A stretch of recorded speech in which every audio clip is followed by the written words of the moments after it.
అల్లూరి సీతారామరాజు జిల్లాలో అంగన్వాడీ కార్యకర్తగా పనిచేస్తున్న శ్రీమతి మిరియాల శిరీషాదేవి సార్వత్రిక ఎన్నికల్లో ప్రజలు దీవెనలతో విజయం సాధించాను అని సంతోషపడ్డారు.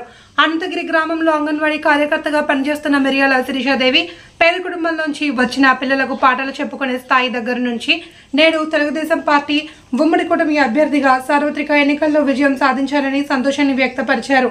అనంతరం మీడియాతో మాట్లాడుతూ వైసీపీ ప్రభుత్వం మీద టీడీపీ విజయం సాధించడం చాలా సంతోషమని, గత 15 సంవత్సరాల తర్వాత టీడీపీ జెండా ఎగరడం సంతోషమని, అంతేకాకుండా సామాన్య మధ్య కుటుంబానికి చెందిన నేను అంగన్వాడీ కార్యకర్తగా ఉంటూ తెలుగుదేశం పార్టీ నన్ను గుర్తించి యువతకు ఇవ్వడం సంతోషమని కొనియాడారు. అందరికీ నమస్కారం అండి. నా పేరు మిరియాల శిరీషాదేవి, రంపచోడవరం నియోజకవర్గ తెలుగుదేశం ఎమ్మెల్యే ఉమ్మడి అభ్యర్థినండి. ఈరోజు నిజంగా చాలా సంతోషంగా ఉంది. నిన్న జరిగినటువంటి ఎన్నికల్లో మనం వైసీపీ మీద మంచి మెజారిటీతో గెలవడం జరిగింది. 15 సంవత్సరాల తర్వాత మన రంపచోడవరం నియోజకవర్గంలో మొట్టమొదటిసారిగా ఎమ్మెల్యేగా తెలుగుదేశం పార్టీ గెలిచింది. మన జెండా ఎగరవేయడం నిజంగా చాలా సంతోషంగా ఉంది.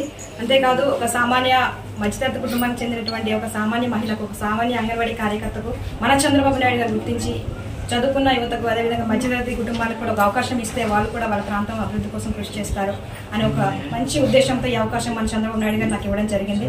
దాని ప్రకారంగా మన ప్రజలందరూ కూడా నన్ను గుర్తించి ఒక చిన్నపిల్ల, అదేవిధంగా మధ్యతరగతి కుటుంబం అయినా కూడా ప్రజలందరూ కూడా మంచిగా స్పందించి నాకు వారందరూ కూడా కష్టపడి పనిచేశారండి. నా గెలుపుకు మన రంపచోడవరం నియోజకవర్గ ప్రజలందరూ కూడా కష్టపడి పనిచేశారు. నా విజయానికి నా ప్రజలే ముఖ్య కారణం అని కూడా ఈ సందర్భంగా తెలియజేస్తా ఉన్నాను. కాబట్టి చంద్రబాబు నాయుడు గారు ఇచ్చినటువంటి ఈ అవకాశాన్ని సద్వినియోగం చేసుకోవాలి. నా ప్రజలు నా పైన పెట్టుకున్న నమ్మకాన్ని కూడా సద్వినియోగం చేసుకోవాలని అనుకుంటా ఉన్నాను. నా ప్రాంతం ప్రజల కోసం, నా నియోజకవర్గ ప్రజల కోసం నిత్యం పనిచేయాలి. వాళ్ళ కష్ట సుఖాల్లో కూడా నేను పాలు పంచుకొని నా ప్రాంతం అభివృద్ధికి ఎప్పుడూ నేను కృషి చేస్తానని మరొకసారి సందర్భంగా తెలియజేస్తా ఉన్నాను. ఇంత పెద్ద అవకాశం ఇచ్చినటువంటి నియోజకవర్గ ప్రజలందరూ కూడా పేరు పేరు నా యొక్క హృదయపూర్వక నమస్కారాలు తెలియజేస్తా ఉన్నాను. అందరికీ జై తెలుగుదేశం.